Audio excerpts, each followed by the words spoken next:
Hello and welcome to Mostly Minnesota Music Podcast Edition. I'm Ann Tracy and I'm here with my co-host, Heather Baker. And we are here with Corey Medina. Welcome. Hello. Hello. We are excited to have you here. I've seen you play a few times, but we were at the Line 3 show last month. And you took the stage and Heather and I both said, yep, we got to talk to him. Thank you.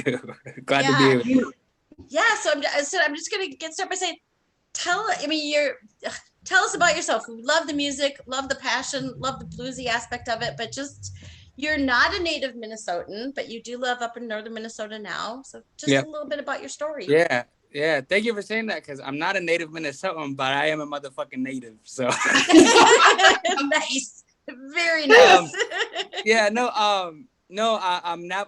I'm Corey Medina. Born and raised in Shiprock, New Mexico, on the Navajo Reservation, down by the Four Corners. I'm really surprised how many Minnesotans have been down there and been through my reservation. It's pretty crazy. Born and raised down there. I've been in Minnesota going on 9 years now.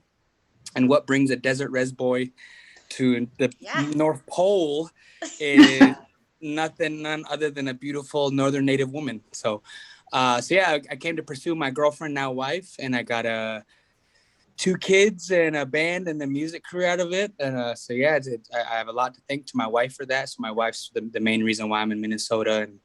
And ever since I got here, it's been really cool in Bemidji. The community here is surrounded by 3 reservations: White Earth, Red Lake, and Leech Lake.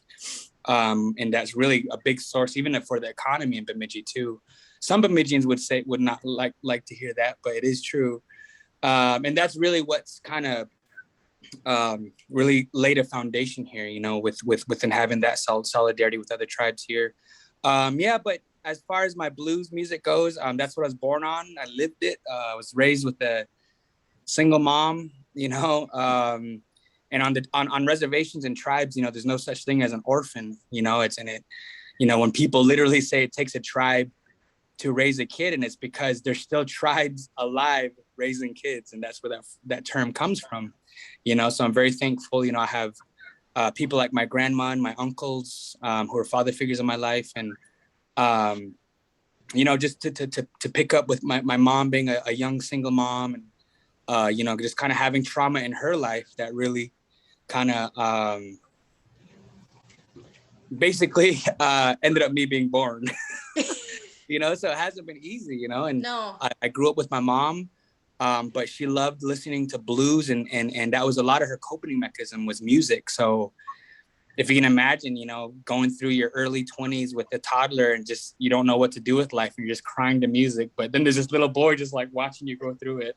I grew up with my mom, and music was really the big thing about that. So I think when you hear my music, there's a lot of pain in it, and I can't sing like pretty, like I can't sing like, oh, I have to hit those blues notes. I have to scream to hit it. I can't half-ass it, and that's really the basis of how I play and where I go. I'm not out here to be a rock star. I play loud rock and roll music. We play cool solos and have cool breakdowns and all that. But really, it's like, no, like I'm bringing my trauma as hope, and hoping that people can feel it, and people can feel the pain in my voice and can feel the pain that I'm singing about. And maybe I know they do have pain in their life. So, but that's what I love about blues, is that everyone has it and everyone can relate to it, even if you don't like the blues. And that's why it's always been a foundation for me, and even in my faith. So if you listen to my music, there's a lot of faith in there, like almost like Christian based things. I like to call myself a decolonizing Christian. Nice. I'm very much so a spiritual man. I'm very much so a fearful of God man. I'm very much so a praying to Jesus man. But I'm also very, very aware of the world of religion and how it's kind of messed some things up in this country and world. So, and we're working, I know we're all trying to work on that. But that's me in a nutshell, and why and where I come from in my music. It's very God-based. It's very faith-based. It's very trauma-based. But at the same time, I am a goofy guy who likes to have fun. So if I can somehow be awkward and make trauma and music fun, like let's do it. So, I was going to say, you have such a unique way of showing us your music because you listen to the words, but we're rocking and it's fun and you're like, yeah, and it's not like, you know, it's painful, but it's inspiring. Like, it's such, I love the shit out of your music. I can't tell you enough. And it's like you said, so hopeful. I read you like to shine the light of the dark because we all have it, but you have such a unique way of expressing all the things. Yeah, thank you. Thank you so much. And I really have my mom to thank for, I don't want to say forcing because I don't want to make my mom seem like she was an abusive mother because she's not. But just for pushing me into, like, I think she saw this talkative person in me as a young kid. So she was always, you know, encouraging me to be in princess contests and talent shows. And, you know, so I really thank my mom for really teaching me how to use what God has given me early. And for me, I like to talk. And I think the more you can relate with people who are listening to you, because I've been to shows where I love the music and I'll go see them in this big thing, big arena, and they say like two things to the crowd, like, "What's up, Minneapolis?" And then, "Here's my band. See you later. Thanks for spending $60 on this ticket." You know, and I'm just like, man, I didn't get nothing from that. Like, I got as much as that I got from just listening to them on a CD really loud. You know. And then for me, that's not what I want. Even if $1 million comes with it every time, you know, it's like, no, like if I'm playing for 3 people and we're all crying, man, that's a badass show right there, you know? So, and I don't know. So I think I'm a lot of young musicians like me. Well, I'm not that young, but younger.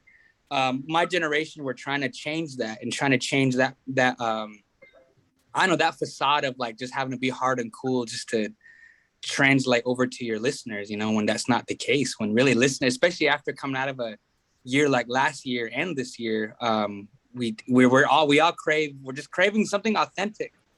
And right now, authentic and real is nothing more real than trauma and blues.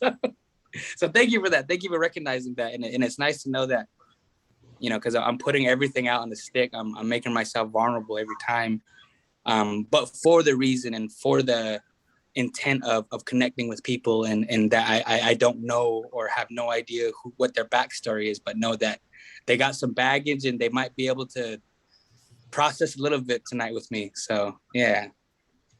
Well, I like the fact too that, like, I think I heard you speak of something like, don't hide your scars or whatever. Like, you lived life. You should say it instead of hide or be shameful. And it's like, yeah, it's such reverse thinking that we know. And with that said, how deep of a person you are, I want to know how the hell you found some bandmates that, you know, you connect with, that you call your brothers. Because I'm like, that's intimidating because it's all of these things. I'd be like, you're awesome, but you don't have whatever. It's like, I think it helps that I'm the youngest one in the band because, and it really does. And,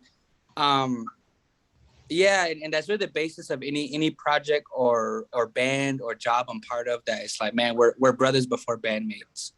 Like, I don't care how insensitive or how much you don't like to talk about your feelings. I don't care. I don't force my bandmates to talk to me about their feelings, but it's just like, you know, we better be as good with each other off stage as we are on stage, you know. And when I met Gary and Eric, when I first moved to the Bemidji scene here, they were one of the first, they're part of that first group that really embraced me. You know, they see this young cat, you know, I didn't even have a beard.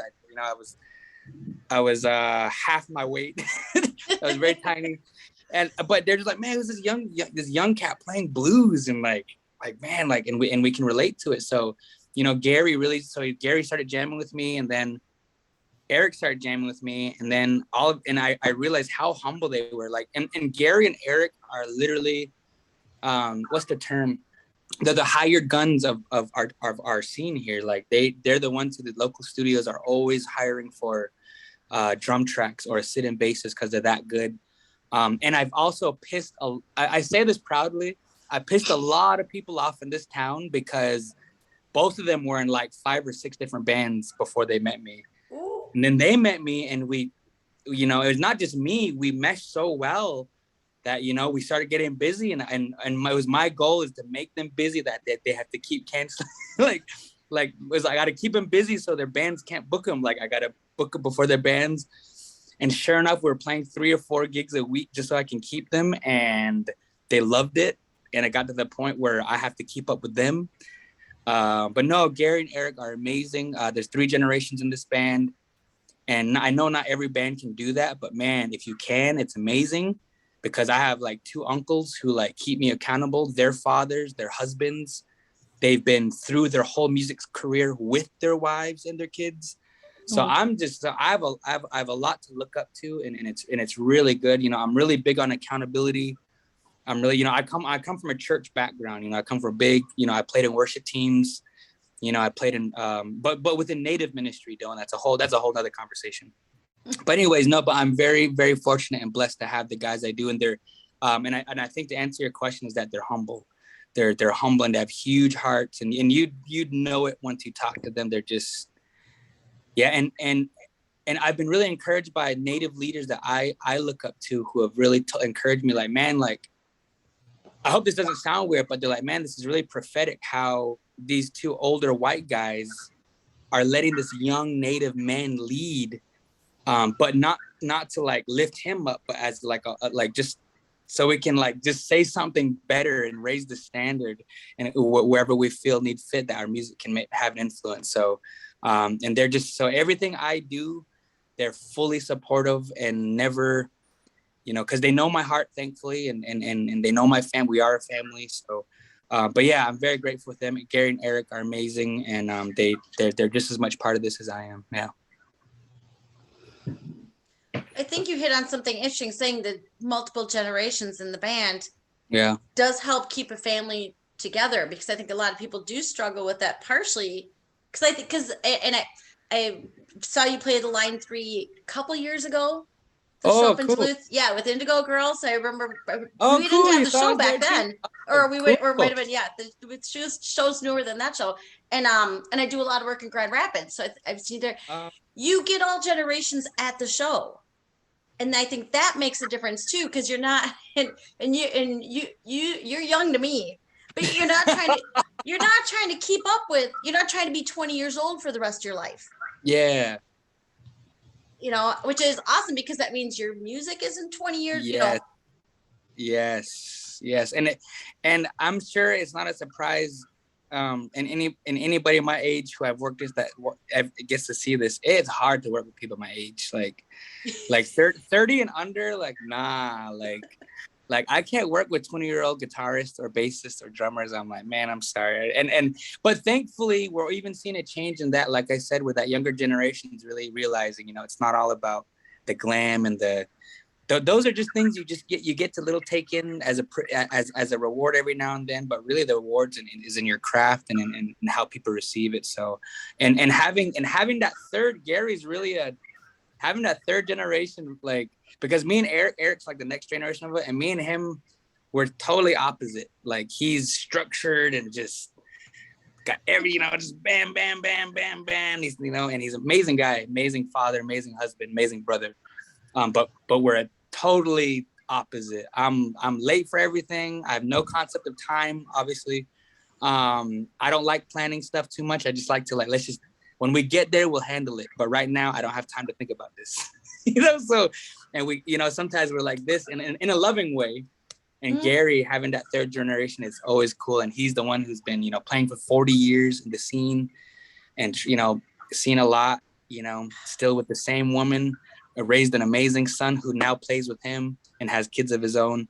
It's really cool to have that and have that balance. Not to say that young cats can't grow with each other, because that's good too. But like you said, if you're trying to keep your band young, that's only a recipe for disaster, because yeah, you're just always gonna try to be young, and that's not good. Yeah.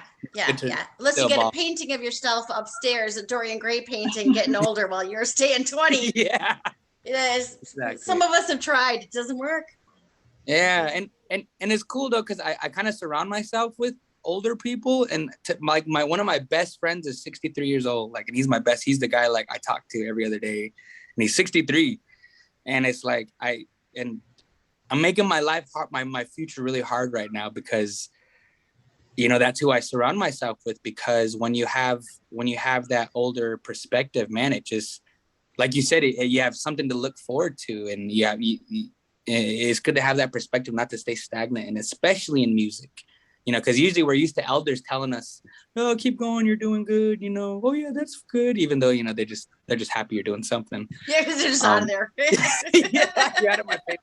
Stay out of trouble. But with Gary and Eric, man, it's cool just having that. I have a blueprint, so I'm very fortunate. And I can humbly say that I've done my part to make sure that they're taken care of too, as far as respecting them and giving them respect that they need and have. So, yeah. Now, as a father, do you see yourself, because what you're doing is you're priming yourself to be the 63-year-old at some point playing. Yep. I would, Yep. see that starting to happen with your kids. Yeah, and it's a whole nother thing, because like my kids grew up watching me on YouTube, like on the TV, but for them at their age, they don't know the difference. Daddy's on TV no matter what, and then PBS, the Lakeland or Minnesota Northern PBS comes on, and then they randomly see me on the TV. Or I was driving with my daughter one time, and they're having a festival in town. They're like, Corey Medina and Brothers, and they played it up, and then my daughter was like, did they just say your name on the radio? So it's really cool. And it's almost to the point where it's kind of new for all of us, because even like my bassist, the biggest band he was in, and I love their music, but their band was called Known Only Locally. They're Bemidji, and yeah, and their lead guy, Jim Miller, R.I.P. He was literally like I'll say it, he was a better songwriter than Bob Dylan, but he didn't want anybody to know his music. But everyone here knows who he is, and we all have his records and his albums, and it's no one, Minnesotan. Exactly. And for me, I'm like, man, like, wow, like, so Gary and Eric have really, and Eric, he's played in Moscow and all that shit. So he's not really seeing anything new, but we're all seeing something new, because Eric, he's seeing some culture, like I took him to Standing Rock, and he was seeing all those teepees, and we were there playing and let him know to keep fighting, and he's, that's cool. And so we all bring something to the table that's really cool. And I'm really glad that they're embracing my culture too. And they're really sensitive about that. I want to say they're very liberal about it, but even more so than that, they're truly in solidarity with me and the tone of the world that's going on. And to ask that of not just bandmates, but friends who are older than me and white males, it's amazing. And they're amazing. So yeah, I'm truly blessed to have the band I have. Well, and I've been up to line 3 a couple times. I'd like to give you a minute to talk a little bit about it, because I think it's such important work. Yeah, no, definitely. It's been a fight that even I have had a lot to learn in, because I come from New Mexico, Arizona reservation, where like New Mexico, the fracking's it's just an industrial state basically. So there's so much. There's so much resources just being, just taken left and right. And then on Navajo land, our water rights really get jeopardized every time like Arizona State tries to pass some new legislature that, like, I don't know. It's just, it's really hard as a native in this day and age, when it's like, it still feels like the government is still trying to like undercut your people. And that's what these fights are about. And the biggest, and I'm not an activist, and I'll just say that any Native American who is fighting this is not an activist. That's their life. Like, this is what we were born and meant to do. And some may call themselves activists. That's fine. That's just for, to get things, do things faster. But no, we're not. And I think, and the fact that, like a lot of things, it has been politicized, and it just sucks that I feel like it's one of the things that's really one of the biggest not even speed bumps, but just like things that creates more tension, is just that something as simple as humans, not even just natives, humans wanting clean water for our future is politicized as, you know, controlling democratic hippie shit. And I'm like, what? Like, why is this? How is this controlling? How is this political when, you know, there's things set in place before these laws were written with treaties. Like there's over 500 treaties that have been, what's the word? Betrayed by the government, you know, the government betrayed and did not keep up their end of the bargain. So so it's a complicated subject to where we have a lot of truth to still uncover, and it's going to be hard. And I hope everyone's ready for it because it's not stopped. And the residential schools, the children being found out is just at the beginning. Oh, that, yeah. You know, and that's hard enough. And that's hard enough. And this is just the beginning. So with Stop Line 3, I'm really, all I have to say is that, like, if anyone who is on the defense about it and don't know which way to go about it, like, man, if anything, like, just like do it with, like, from a humanitarian stance, like it's okay to go against your political party if you feel like these people deserve a voice and deserve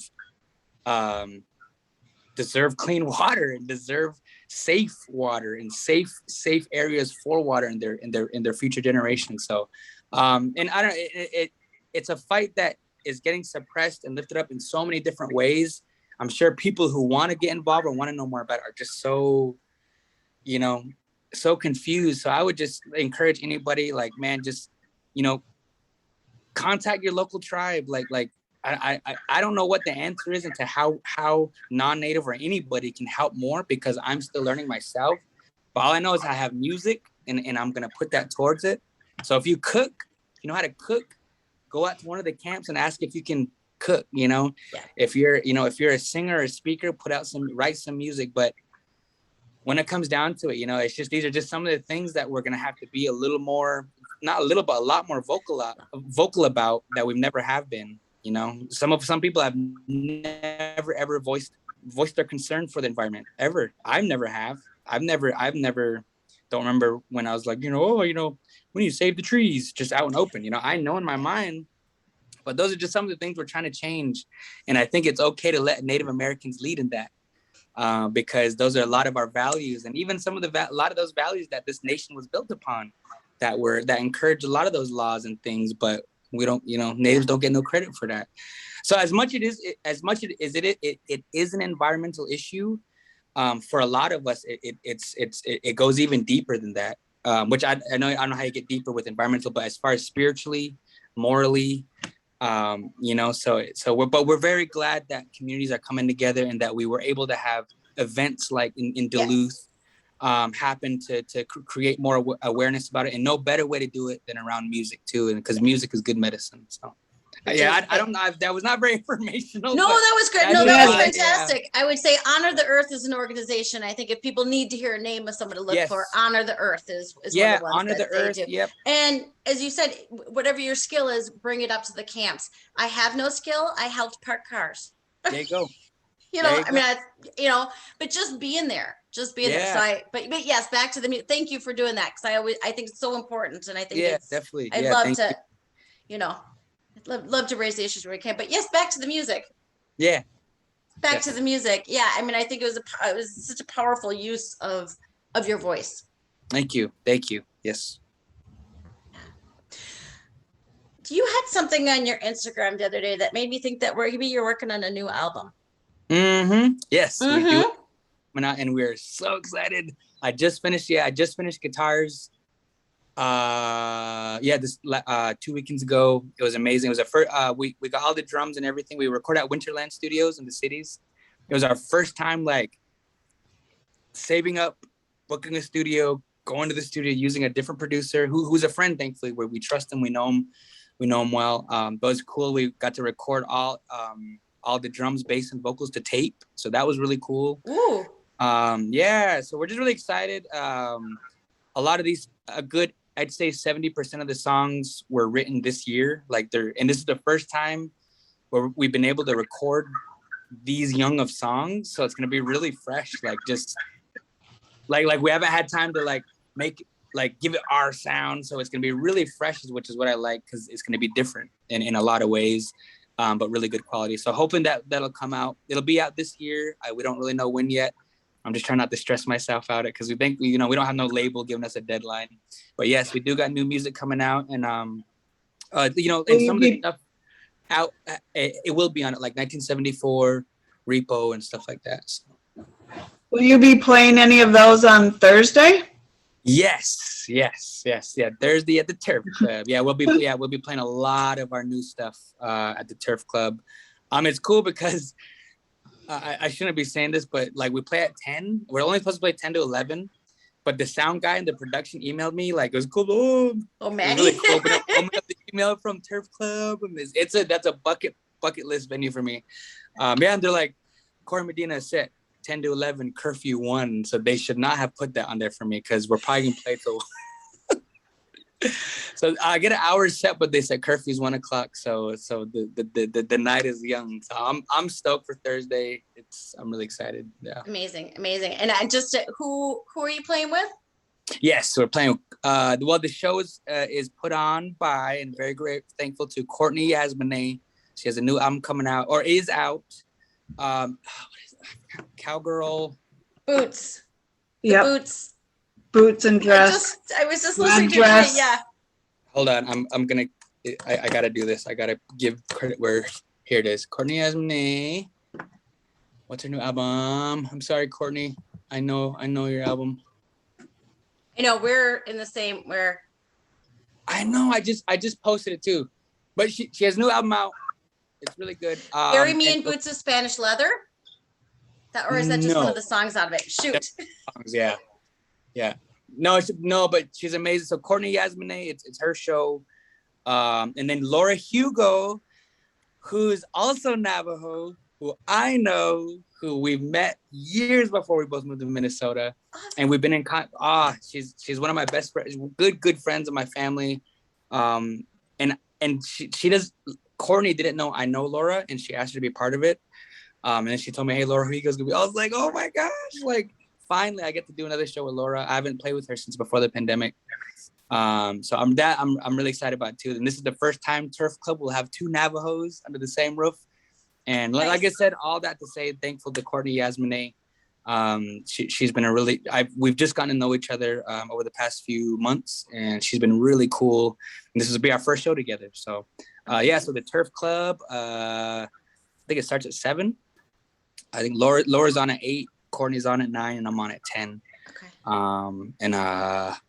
It's gonna be a great night. I love that I get to be part of the bill with women. That's amazing in itself, and that's something for me personally. I've been always have done, grown up with a single mom, seeing my mom go through everything she did, so I'm pro women. I truly believe women are stronger than men. I truly believe the standard is too low for men. So I encourage you in this next interview you're gonna go into. We're rooting for y'all. Thank you. And folks, we're gonna have to cut it short because I have a Women's March meeting now. Good. I'm so sorry. I know you get it, but I'm so delighted that we got a chance to talk. I mean, are you guys gonna be there Thursday? Are you both gonna be there Thursday? I'm hoping. I have a meeting at 7. I'll be. Yeah, if you can play till 1, I will be there. Oh yeah, you'll be. So I have a meeting that starts at 7. Yeah. The short answer is yes. Yes. Awesome. Good. I can't wait to meet you guys, and I'm looking forward to that. So thank you for this, and once again I'm sorry about the time. So. No worries. No. Thank you. All right. Thanks a million, Corey. Cool. Tomorrow or Thursday night was September 30th at the Turf Club. So folks, remember that. Yeah. Thank you guys. Thank ladies. You. Thank you.